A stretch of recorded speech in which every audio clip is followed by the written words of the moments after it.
Graça e a paz do Senhor Jesus Cristo, meus irmãos.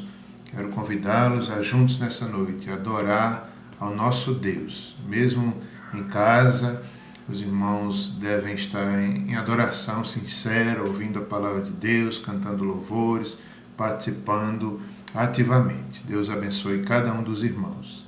A palavra de Deus, aqui no Salmo 2, que é um salmo messiânico, que fala a respeito do nosso Messias, que um dia viria, e de fato ele já veio. Hoje nós podemos adorá-lo, que seja Páscoa todos os dias da nossa vida. Então, o texto aqui, capítulo 2 de Salmo, versos 11 e 12. Servi ao Senhor com temor e alegrai-vos nele com tremor. Beijai o Filho, para que não se irrite e não pereçais no caminho, porque dentro em pouco se lhe inflamará a ira. Bem-aventurados os que nele se refugiam.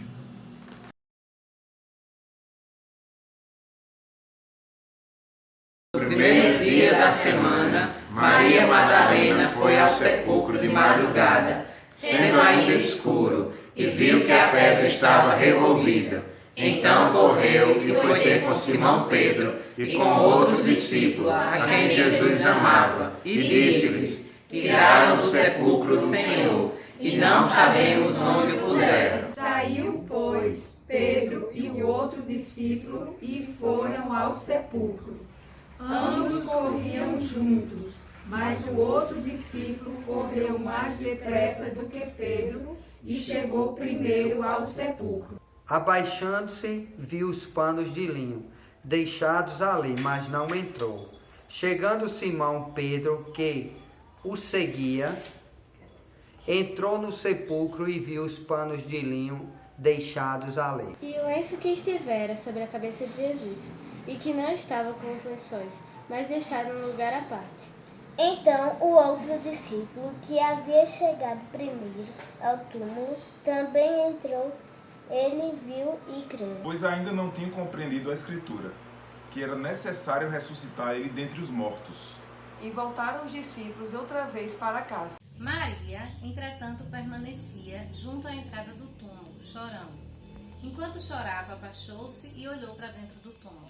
E viu 2 anjos vestidos de branco, sentados onde o corpo de Jesus fora posto, um à cabeceira e outro aos pés.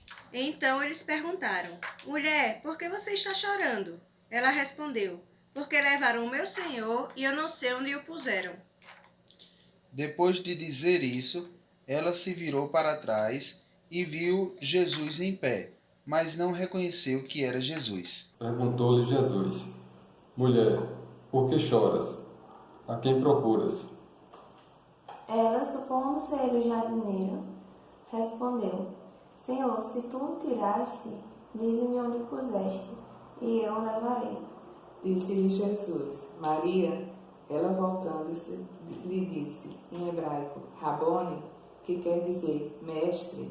Recomendou-lhe Jesus: Não me detenhas, porque ainda não subi para o meu Pai, mas vai ter com os meus irmãos e dize-lhes: Subo para o meu Pai e vosso Pai, para o meu Deus e vosso Deus. Então saiu Maria Madalena, anunciando aos discípulos, viu o Senhor e contava que ele lhe dissera estas coisas.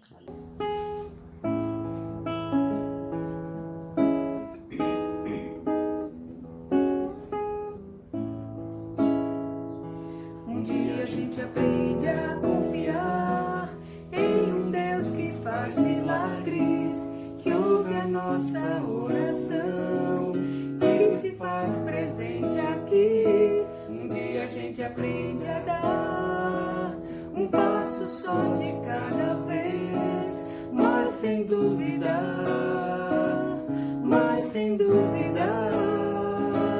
Ele continua sendo bom, Ele continua sendo Deus, Ele continua sendo bom, Ele continua sendo Deus.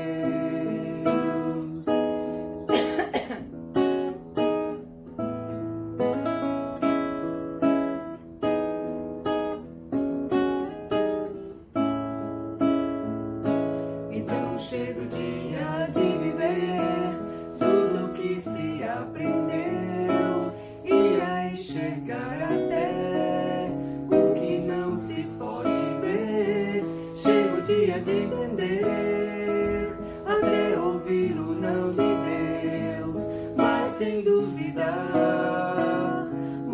sem duvidar que Ele continua sendo bom, Ele continua sendo Deus, Ele continua sendo bom, Ele continua sendo Deus, Ele continua sendo bom, Ele continua sendo Deus, Ele continua sendo bom, Ele continua sendo Deus.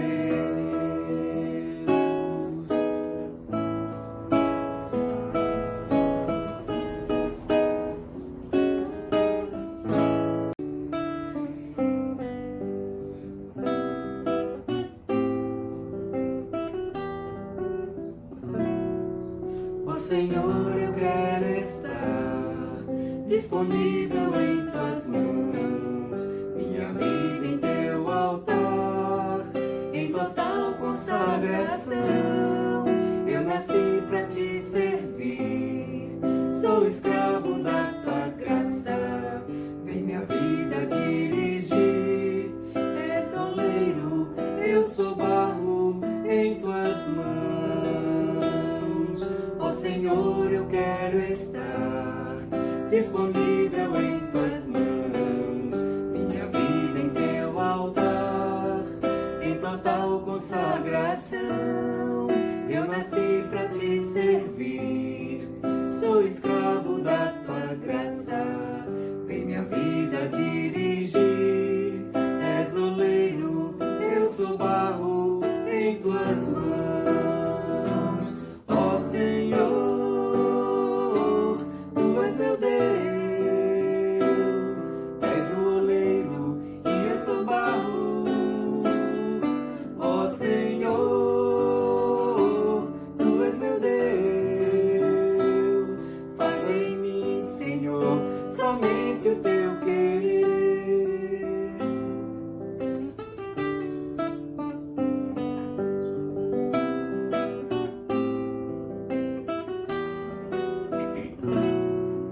Ó Senhor, eu quero estar disponível em tuas mãos, minha vida em teu altar, em total consagração.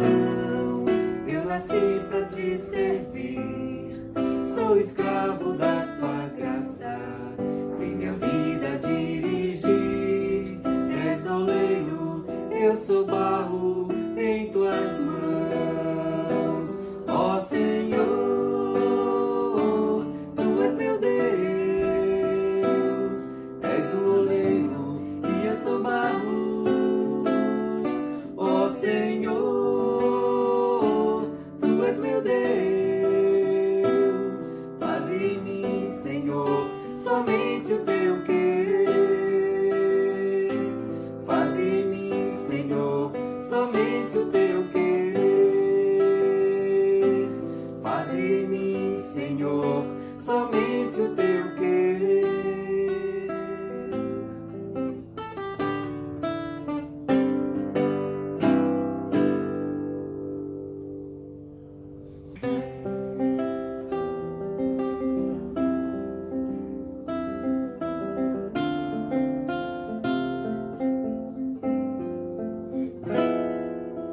Vem, sopra sobre nós teu sopro, reunidos neste ajuntamento. Honra e santifique este momento com a tua igreja que é teu povo. Faz teu rio de paz correr no meio destes que com fé vem bendizer-te e a uma voz oferecer-te seus louvores, súplicas e anseios. Tu és o Senhor de toda a glória, hoje e sempre como fosse outrora. No correr da história, revelando seu amor, Deus bendito, Rei e Salvador.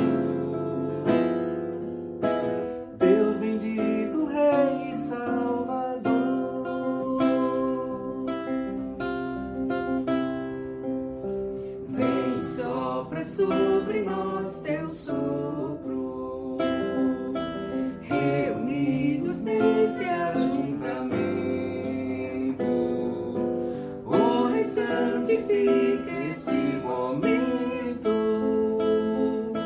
com a tua igreja que é teu povo, faz teu rio de paz correr no meio destes que por fé vem bem dizer-te e a uma voz oferecer-te seus louvores, súplicas e anseios. Tu és o Senhor de toda glória, hoje e sempre como fosse outrora, no correr da história, revelando seu amor. Deus bendito, Rei Salvador. Deus bendito, Rei Salvador. Tu és o Senhor de toda glória, hoje e sempre como fosse outrora, no correr da história, revelando seu amor. Deus bendito, Rei Salvador. Deus bendito, Rei Salvador. Deus bendito, Rei Salvador. Deus bendito, Rei Salvador.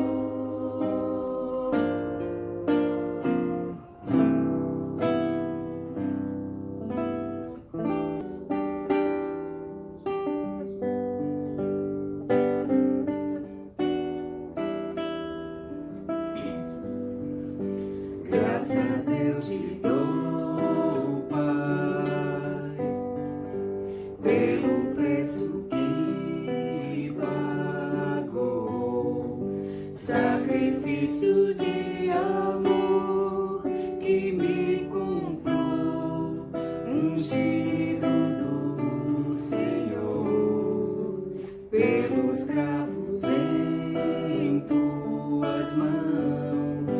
Graças eu te dou, ó meu Senhor, lavou minha mente e coração, me deu perdão, restaurou minha comunhão. Digno é o Senhor, sobre o trono está. Soberano Criador, vou sempre te adorar. Elevo minhas mãos ao Cristo que venceu, Cordeiro de Deus morreu por mim, mas ressuscitou. Digno é o Senhor, pelos cravos em tuas mãos. Graças eu te dou, ó meu Senhor, lavou minha mente e coração, me deu perdão, restaurou minha comunhão. Digno é o Senhor, sobre o trono está. Soberano Criador, vou sempre te adorar.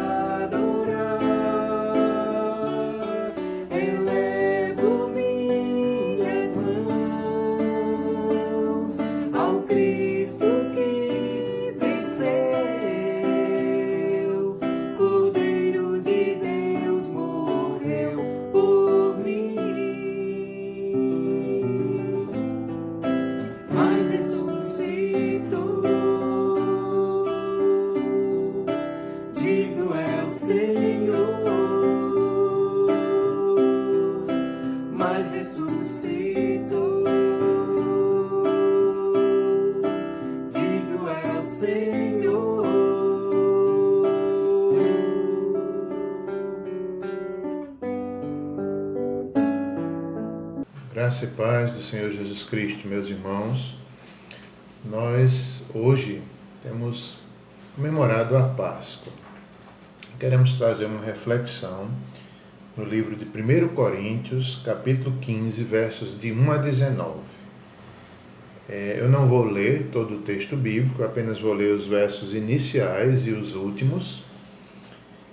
E hoje nós não poderemos nos reunir para participarmos da Santa Ceia. No entanto, ao final, nós estaremos fazendo uma oração, lembrando do pão, lembrando do cálice, lembrando daquele momento maravilhoso ali que Cristo morreu por nós. O tema dessa meditação é: Ele ressuscitou. Tudo Ele fez, não nós. Foi um plano divino, não uma solução humana. A cruz, a ressurreição, a redenção do ser humano. De tal forma que é muito importante a ressurreição de Cristo. É a nossa Páscoa, a libertação de nossos pecados. Se Cristo não ressuscitou, é vã nossa fé e somos falsas testemunhas de Deus. No entanto, é verdade, Ele ressuscitou, os apóstolos viram. Além de verem, eles provaram o poder ali de Pentecostes e era uma fé viva. Da mesma forma hoje, nós pela fé cremos e o Espírito Santo testifica. É o Espírito Santo que faz essas verdades se tornarem vivas e transformarem as nossas vidas, nos justificando diante de Deus, nos dando forças para viver uma vida vencedora. Nós vencemos o pecado por causa do que Cristo fez ali na cruz. Nós um dia estaremos livres totalmente no céu de todos os efeitos do pecado. Mas aqui já vivemos vitoriosos. Ainda quando pecamos, erramos, nós temos um advogado, nós temos o sangue de Cristo que nos limpa de todo o pecado e podemos viver essa peregrinação aqui na terra de forma vitoriosa por causa da ressurreição de Cristo. O livro de 1 Coríntios, ele é escrito pelo apóstolo Paulo no ano 55 depois de Cristo. Então, ele trata ali, o apóstolo Paulo, que já conhecia aquela igreja, sendo fundada por ele trabalhou cerca de 18 meses ali com eles. Então, ele esperava que aquele povo já tivesse uma certa maturidade cristã. No entanto, surgiram problemas de divisão na igreja, problemas também de irmãos colocando outros na justiça, de imoralidades dentro da igreja, dúvidas quanto ao casamento, e Paulo traz essa maravilhosa epístola ali, instruindo aquela igreja. E lá no finalzinho, no capítulo 15, ele vai falar sobre as dúvidas que estavam surgindo ali naqueles irmãos sobre a ressurreição. Não que eles duvidassem da ressurreição de Cristo, mas eles ficavam ali sem entender se eles iriam ressuscitar também, qual a associação entre a ressurreição de Cristo e a deles. E Paulo sabe e os instrui, mostrando que não tem como desassociar uma coisa da outra. Cristo ressuscitou e nós ressuscitaremos também. Ressuscitaremos em glória, ressuscitaremos em corpo por causa do que Cristo fez e também somos justificados e fortalecidos. Então, chegamos no capítulo 15 de 1 Coríntios e vamos ler alguns versos aqui. Verso 1 e 3, inicialmente. Irmãos, venho lembrar-vos do Evangelho que vos anunciei, o qual recebestes e no qual ainda perseverais. Por ele também sois salvos, se retiverdes a palavra, como vos-la preguei, a menos que tenhais crido em vão. Antes de tudo vos entreguei o que também recebi, que Cristo morreu pelos nossos pecados, segundo as Escrituras, e que foi sepultado e ressuscitado ao terceiro dia, segundo as Escrituras. Então nós temos aqui o testemunho que Cristo morreu pelos nossos pecados, segundo o registro bíblico, segundo as Escrituras, até mesmo do Antigo Testamento já apontavam para isso. Em cada animal ali que era sacrificado no templo apontava para Cristo. Até mesmo na Páscoa, na saída do Egito, aquele cordeiro que foi ali imolado e passar o sangue nos umbrais das casas apontava para Cristo. Então, ele morreu pelos nossos pecados, segundo testificou e testifica também no Novo Testamento as Escrituras. No finalzinho aqui dos versos 17 a 19 de 1 Coríntios, nós vemos também: e se Cristo não ressuscitou, é vã a nossa fé, e ainda permaneceis nos vossos pecados. E ainda mais, os que dormiram em Cristo pereceram. Se a nossa esperança em Cristo se limita apenas a esta vida, somos os mais infelizes de todos os homens. Então, meus irmãos, vamos meditar aqui nos versos de 1 a 7. Nós vemos aqui, quando o apóstolo Paulo diz: eu venho lembrar-vos do evangelho que vos anunciei. Então, Paulo trata aqui no finalzinho dessa epístola, né, uma lembrança, mostrar os efeitos da ressurreição de Cristo, a obra de Cristo, a redenção de Cristo, para que aquele povo continuasse a crescer, continuasse a provar da vida de Cristo, das promessas de Cristo. Então Paulo começa lembrando do evangelho que ele anunciou, orou. Aquela igreja nasce ali com a ajuda de Áquila e de Priscila. Ele recebe ajuda num momento dramático e eles trabalham juntos fazendo tendas. Depois Paulo se dedica somente ali à pregação da palavra. E ele diz aqui, nesse evangelho, que eles deveriam perseverar, o qual ainda perseverais. Por ele também sois salvos.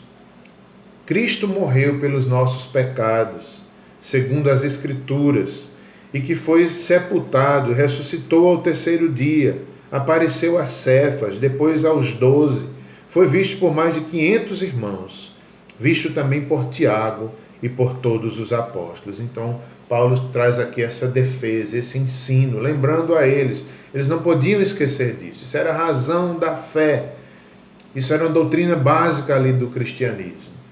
E quando olhamos para a vida do apóstolo Paulo, nós vemos que ele ensinou crenças inabaláveis concernentes a Deus. Ele também mostrou quem é o homem caído. Ai do homem se não fosse Cristo, se não fosse o derramado do seu sangue, se não fosse ele ter ressuscitado, o homem caído não teria salvação. Então Paulo ensinou tudo isso. Ele ensinou também sobre a vida, o Deus que nos criou, sobre a morte como consequência ali dos nossos pecados. Ele também ensinou sobre este mundo, sobre o mundo vindouro, sobre a vida eterna. Paulo fez uma defesa do evangelho. E aqui nós podemos pensar um pouco. O que é o evangelho? Paulo pregou todos os desígnios de Deus.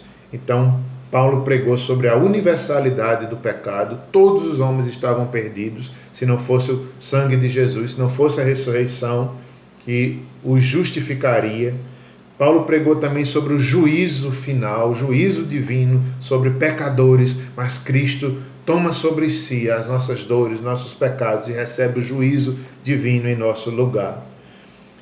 Paulo ensinou ainda sobre a suficiência da cruz, a simples mensagem, suficiente, é a resposta de Deus para nós pecadores.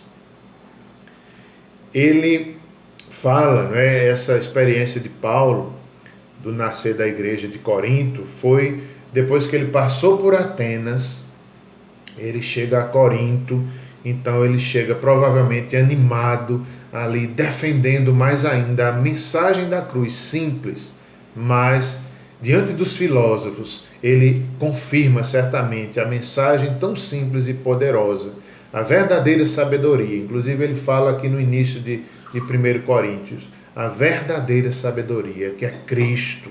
Cristo é a verdadeira sabedoria. Então, depois de passar por Atenas, ele chega ali a Corinto, confirmando ali o Evangelho, e ele fala sobre a ressurreição, fala sobre a segunda vinda de Cristo. E em Atos 20, 26 a 27, ele diz: jamais deixei de vos anunciar todo o desígnio de Deus. Em Atos, também 18:5, nós vemos ali quando Paulo testemunhou aos judeus que o Cristo era Jesus, o Messias, e Paulo não se envergonhava. Ele testemunhou ali a judeus e a gentios, ali em Corinto também. O livro de Atos 23:11, há um episódio tão interessante e maravilhoso ali, que Paulo, ele testemunha da ressurreição ali perante o Sinédrio. Então aqueles homens estavam ali criticando Paulo, julgando. No entanto, por ordem divina, ele estava ali diante daqueles homens, sofrendo e testemunhando ali em Jerusalém. Assim, e certa noite, pertinho ali daquele dia, diz o texto de Atos 23:11, que na noite seguinte o Senhor, pondo-se ao lado dele, disse: coragem, pois do modo porque deste testemunho ao meu respeito em Jerusalém, assim também importa que façais em Roma. Então Paulo é animado pelo próprio Jesus Cristo. Coragem, ele deveria continuar testemunhando da ressurreição em Jerusalém e depois em Roma. Já nos versos 8 a 16, nós vemos aqui a defesa de Paulo. Ele foi testemunha de Cristo ressuscitado, que ele encontrou ali na estrada próxima a Damasco, o Cristo ressuscitado. Ele teve a sua vida transformada. Quem se encontra com Cristo ressuscitado, com essa doutrina, com o poder do Espírito Santo, tem a sua vida impactada e transformada. O Espírito Santo torna isso verdade em nós. Então aqui nesses versos nós vemos aqui e lembramos daquela frase que Jesus disse ali na cruz: está consumado, está feito. A salvação estava ali consumada. Nesses versos nós vemos quando Paulo diz: eu não sou digno de ser chamado apóstolo, pois persegui a igreja de Deus. É tão importante nós vemos que Jesus ali defendeu a sua igreja. Aquela luz que brilhou ali diante do apóstolo Paulo era também uma defesa do próprio Cristo para com o seu povo, que quem persegue a igreja de Cristo persegue o próprio Cristo. Verso 10, Paulo diz: a sua graça que me foi concedida não se tornou vã, antes trabalhei muito mais do que todos eles.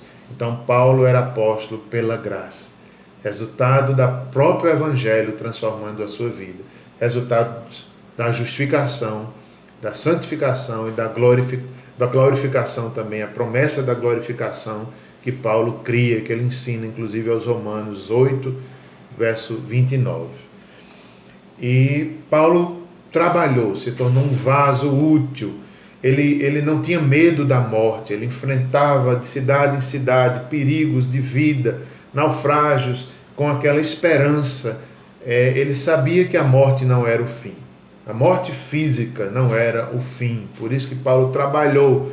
Ele não tinha esse medo da morte comuns aos homens pecadores, mas ele sabia que a morte foi vencida ali por Cristo. O arguilhão que ameaçava os seres humanos, que trazia medo, pânico, foi quebrado por Cristo na cruz. Então Paulo encarou ali a morte, encarou a possível morte com fé que Deus era poderoso para ressuscitá-lo, que ele ressuscitaria no último dia. Logo, como diz as Escrituras, a morte que deve ser mais temida é a morte eterna, o afastamento definitivo de Deus para com aqueles que não creem no seu evangelho e na sua obra redentiva. Então, Paulo passou a trabalhar para a glória de Deus. Um trabalho como fruto do amor de Cristo na sua vida. Ele provou as revelações, ele provou maravilhas de Deus. E isso foi traduzido não num afastamento para um quarto isolado ou uma santificação ali que só atingiu a vida de Paulo e ele se escondeu do mundo. Não, isso foi transformado em trabalho para a glória de Deus, em amor missionário. Ele também foi uma consequência também do conhecimento de Deus, como nós vemos nas Escrituras. Aqueles que provaram mais dos efeitos da ressurreição, dos efeitos do Evangelho, da glória, do poder de Deus, foram aqueles que mais trabalharam e se esforçaram aqui nessa terra para levar essa mensagem tão poderosa, que é a única que pode transformar os corações. Esses corações feridos, esses corações dos pecadores, nós todos estávamos contaminados com esse grande mal, muito mais sério do que um vírus, do que o coronavírus. Todos nós estávamos perdidos, mortos em nossos delitos e pecados, mas Cristo venceu a morte, os efeitos desse pecado, nos dando vida e vida eterna. O verso 12, Paulo diz: pois bem, se proclamamos que Cristo ressuscitou dos mortos, por que alguns de vocês afirmam não haver ressurreição dos mortos? Então Paulo faz essa pergunta para aqueles irmãos. Não é que eles não criam que Jesus tivesse ressuscitado, porque isso era uma mensagem central ali em toda a evangelização de Paulo, e não é diferente em Corinto. Mas eles estavam talvez duvidando da sua própria ressurreição, a sua ressurreição final. E certamente era um ensino errado. Eles haviam compreendido que a carne era má e que Cristo veio redimir o espírito, não a carne. Por causa do pecado, eles tinham essa visão errada do corpo humano. No entanto, Cristo veio redimir também o corpo humano. Nós ressuscitaremos em corpo humano, seremos revestidos de imortalidade, de uma vida eterna. Então, Paulo vê o homem como um ser integral. Ele redimiu-nos, Cristo nos redimiu pelo seu sangue, incluindo o nosso corpo também. E eles lá estavam sem entender muito isso. Eles viviam ali naquela cidade tão cheia de prostituição, de prazeres carnais, indignos, fora do padrão de Deus. Então eles misturavam essa questão aí do corpo. Tanto é que Paulo cria nisso, que ali no Sinédrio, em Jerusalém, os fariseus criam na ressurreição dos mortos, criam na questão de espírito, criam na questão da alma, de anjos. Então Paulo, nesse ponto, ele se identificou ali diante do Sinédrio, defendendo ali que haveria sim ressurreição. E aqui Paulo vai explicando para esses irmãos que, verso 13, se não há ressurreição dos mortos, então Cristo não ressuscitou. Então, se Cristo ressuscitou, nós também ressuscitaremos. O último inimigo a ser vencido será a morte física. Verso 14, se Cristo não ressuscitou, é vã a nossa pregação, é vã a nossa fé. Cristo ressuscitou para a nossa justificação. Então Paulo insiste, ensina. Não há sentido de não acreditar na ressurreição nossa. Cristo ressuscitou e nós com ele ali ressuscitamos. Quando ele morreu, nós morremos com ele. Quando ele ressuscita, também nós ressuscitamos para uma nova vida. Ressuscitamos ali para viver uma vida diferente nesse mundo, uma vida impactada pelo mesmo poder que ressuscitou Jesus. Esse poder agora habita em nós e nos transforma, o Espírito nos santifica. Então Paulo ensina para aqueles irmãos. Verso 17, nos versos 17 em diante, até o verso 19, nós vemos ainda quando Paulo disse: se Cristo não ressuscitou, ainda permaneceis nos vossos pecados. Então, é muito sério. Se Cristo não ressuscitou, somos falsas testemunhas. Ainda permanecemos nos nossos pecados. Mas a Bíblia diz que nós somos vencedores. Nós não precisamos mais ser escravos do pecado. Nós somos escravos de Cristo, da graça, não mais do pecado. No entanto, nós continuamos lutando, crescendo, vencendo, até mesmo uma queda, o Senhor pode usar para nos levantar, nos fortalecer. É um processo de santificação, até que um dia cheguemos em plena luz, em pleno em plena vitória contra o pecado, que só acontecerá no céu, na glorificação, quando nós nunca mais pecaremos, nunca mais seremos tentados. Nós seremos livres dos efeitos do pecado. E nós temos que pensar nesse dia, onde estaremos para sempre santificados, livres de toda enfermidade, livres de toda tentação, livres dos efeitos do pecado. Nós estamos nesse processo de santificação. Um dia estaremos livres, porque Cristo ressuscitou. No verso 18 ele diz que os que dormiram em Cristo pereceram, se Cristo não ressuscitou. Até chegarmos ao verso 17, quando ele novamente diz: e se Cristo não ressuscitou, é vã a nossa fé, ainda permaneceis nos vossos pecados. Eu quero trazer aqui o exemplo de Abraão, ainda no Antigo Testamento, quando ali Paulo escreve ali o testemunho de Abraão em Romanos 4,17, mostrando que Abraão já cria na ressurreição, quando ele ali foi provado por Deus para entregar seu único filho. Ele creu que, se Deus assim permitisse, Isaac ser oferecido ali como sacrifício, mostrando a obediência de Abraão, entregar tudo de mais precioso que ele tinha, mas que ele menciona ali que, se Deus quisesse, Deus poderia ressuscitá-lo dos mortos, como figuradamente ele é livre ali daquela sentença de morte que estava sobre ele. Então, Paulo menciona Abraão perante aquele no qual creu. Abraão creu, o Deus que vivifica os mortos e chama à existência as coisas que não existem. Então, Deus, de certa forma, vivificou o útero de Sara, aparentemente morto.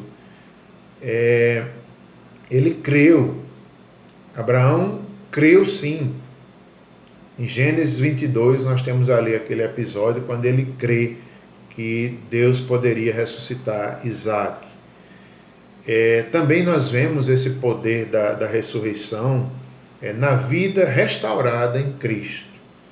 Quando fomos vivificados em Cristo, salvos, libertos, no novo nascimento, fomos ressuscitados em Cristo. Estávamos mortos, mas o poder de Deus nos ressuscitou. Assim como Lázaro ali nos mostra também o poder de Cristo, o poder de Deus sobre a morte. Lázaro vem para fora, ele obedece. Da mesma forma, um dia Cristo disse isso a nosso respeito. Estávamos mortos, longe de Deus, mas o Espírito veio, nos revivificou. A nova vida que temos em Cristo. De tal forma que nós estamos ligados a Cristo. E dele temos essa vida. Dele recebemos essa sabedoria, essa graça, esse poder que sustenta a nossa salvação. E ele vai perseverar em nós até o fim. Inclusive, nós temos na Bíblia, ali falando sobre a videira, os ramos, a dependência dos ramos. Se não tiverem ligados à videira, não darão fruto. Então, o Senhor Jesus diz: permanecei em mim e eu permanecerei em vós. Como não pode o ramo produzir fruto de si mesmo, se não permanecer na videira, assim vós não podereis dar frutos, se não permanecer nele. Há outro texto aqui em Colossenses 3, 1-4, que nos diz também: se fostes ressuscitados juntamente com Cristo, buscai as coisas lá do alto, onde Cristo vive, assentado à direita de Deus. Pensai nas coisas lá do alto, não nas que são aqui da terra, porque morrestes, e a vossa vida está oculta juntamente com Cristo em Deus. Quando Cristo, que é a nossa vida, se manifestar, então vós também sereis manifestados com Ele em glória. Colossenses 3, 1-4. E caminhando para o final da nossa meditação, nós vemos aqui no texto de Romanos 5 e um pouco do capítulo 6 também, algumas questões ainda importantes que eu quero falar para que nós nos alegremos essa nova vida que recebemos nele. Então, aqui em Romanos, nós vemos a comparação entre Adão e Cristo. Nós temos o capítulo 5, verso 12 e 15, mostrando que como por um só homem entrou o pecado, Adão, no mundo, pelo pecado a morte. Todavia, não é assim o dom gratuito como a ofensa, porque se pela ofensa de um só morreram muitos, muito mais a graça de Deus e o dom pela graça de um só homem, Jesus Cristo, foram abundantes sobre muitos. Então ele mostra que a queda de Adão foi algo terrível. Por meio da queda entrou a morte. Foi algo terrível, muito abrangente. E aqui Paulo diz que pelo um só também, por Jesus Cristo, nós recebemos o dom, muito mais a graça de Deus. E o dom pela graça de um só foram abundantes sobre muitos. Então, os efeitos da justificação, os efeitos da cruz, os efeitos da ressurreição são muito mais abrangentes do que a queda de Adão. São maravilhosos, nos restaura, nos fortalece, nos dá esperança. Então, a abundância da graça é maior do que o pecado de Adão. Se pela ofensa de um e por meio de um só reinou a morte, muito mais os que receberam a abundância da graça e o dom da justiça reinarão em vida por meio de um só, a saber, Jesus Cristo. Então, por meio de Jesus Cristo, por meio da sua ressurreição, nós recebemos a abundância da graça e reinaremos em vida. Nós fomos transformados em reinos sacerdotes. Podemos reinar sobre o pecado, reinar pela fé, não em perfeição, mas na dependência de Deus, em humildade, nós somos vencedores. Verso 18 diz: por um só ato de justiça veio a graça sobre todos os homens para a justificação que dá vida. Então a justificação, a ressurreição nos dá vida, nos dá uma viva esperança, nos dá convicção dada pelo Espírito Santo. Já no capítulo 6, verso 4 de Romanos, o apóstolo Paulo disse: andemos nós em novidade de vida. Ele fala também sobre o batismo, que através do batismo nós proclamamos ao mundo a nova vida. Simboliza o sepultamento do velho homem e a inauguração da nova vida que recebemos pela ressurreição de Cristo, pelo poder do Espírito. E, finalmente, capítulo 6, verso 19, Paulo disse que nós devemos nos oferecer a Deus para servirmos em justiça para a santificação. Então, diante de tudo isso, irmãos, que obra maravilhosa, que poder maravilhoso, qual é a nossa resposta? Nos oferecer, nos entregar, nos quebrantar, nos render e adorar ao nosso Deus. Verso 12, se a nossa esperança, verso 19, se a nossa esperança em Cristo se limita apenas a essa vida, somos os mais infelizes de todos os homens. Então a nossa esperança não é apenas aqui nessa terra, algo maravilhoso. Se aqui já reinamos, se aqui já vencemos, podemos enfrentar as lutas, as dificuldades da vida, por causa desse poder que opera em nós, nos dando fé, nos dando graça. Mas oremos, irmãos. Senhor, nós te adoramos nesse momento e te agradecemos por tão grande obra, pelo teu sangue derramado, porque o Senhor veio a esta terra cumprir a nossa redenção, nos libertar de nossos pecados. Perdoa-nos, Senhor, mais uma vez te pedimos e nos oferecemos a Ti. Nós somos Teus, livra-nos de todo o mal, nos afasta do pecado cada vez mais e possamos viver intensamente as Tuas promessas, o Teu reino, que seja Páscoa todos os dias da nossa vida, Senhor. Meus irmãos, vamos fazer uma leitura bíblica e uma oração, lendo aqui um texto sobre a ceia do Senhor. E em casa, nós não poderemos hoje participar presencialmente, mas através de uma oração podemos lembrar que é um mandamento do Senhor Jesus Cristo e ele foi ensinado pelo apóstolo Paulo nas igrejas para que em memória dele nós pudéssemos celebrar, lembrar da sua redenção, da sua obra, da sua aliança perfeita, feita pelo sangue de Cristo, do Filho de Deus, o preço do resgate. Então, lembremos disso nesse momento. A palavra do Senhor em Mateus 26, versos 26 a 30. diz aqui esse momento tão importante, quando Jesus ali, ao celebrar a Páscoa, como os judeus celebravam, ele institui a nova aliança, ele ensina, mostrando ali a ligação do Antigo com o Novo Testamento. E ali ele mostra, diz aqui o texto, que enquanto eles comiam, tomou Jesus um pão e, abençoando, o partiu e o deu a seus discípulos, dizendo: tomai e comei, isto é meu corpo. Então, de semelhante forma, pela fé, nós podemos lembrar do pão que representava ali o corpo de Cristo, dado, partido. Ele sofreu por nós, ele veio a este mundo. E o pão, que representa esse alimento aí universal, mostrando que Cristo é o verdadeiro alimento para a nossa alma. Só Ele satisfaz, só o Evangelho é que preenche o vazio do nosso coração. Nós vemos ainda quando o Senhor Jesus disse, a seguir tomou um cálice. Tomou um cálice e, tendo dado graças, como é importante nós também darmos graças, finalizarmos esse domingo, esse dia tão importante, dando graças a Deus pelo seu sangue, pela sua obra, pelo seu amor, pela transformação da nossa vida, pelo perdão dos nossos pecados. Dado graças, deu aos discípulos dizendo: bebei dele todos. Que maravilhoso! Os discípulos foram chamados e nós também a sentarmos à sua mesa, a bebermos. Às vezes nós não nos sentimos dignos. Senhor, não sou digno de assentar na tua mesa. Mas o Senhor chama pecadores, os transforma e nos dignifica por Ele mesmo. Não que venha de nós mesmos, mas pelo resultado do seu penoso trabalho. Verso 28. Porque isto é meu sangue, o sangue da nova aliança, derramado em favor de muitos para remissão de pecados. Então nós temos uma nova aliança, superior.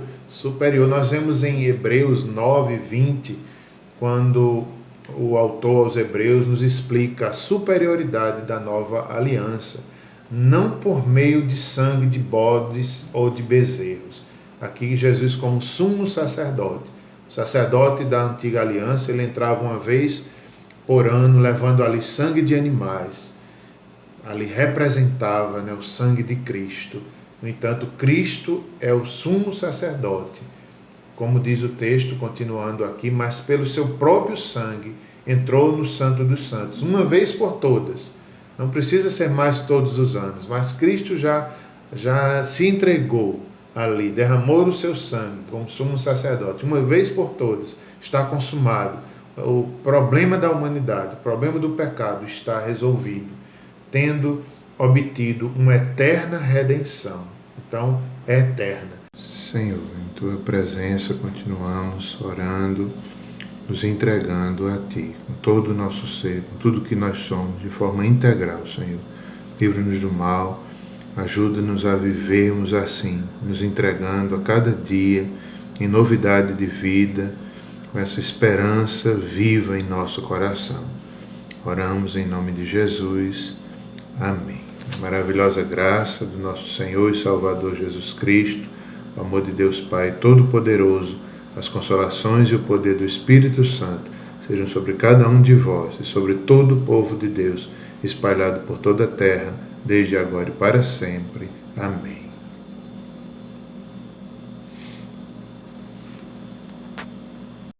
Bem mais que as forças, poder e reis,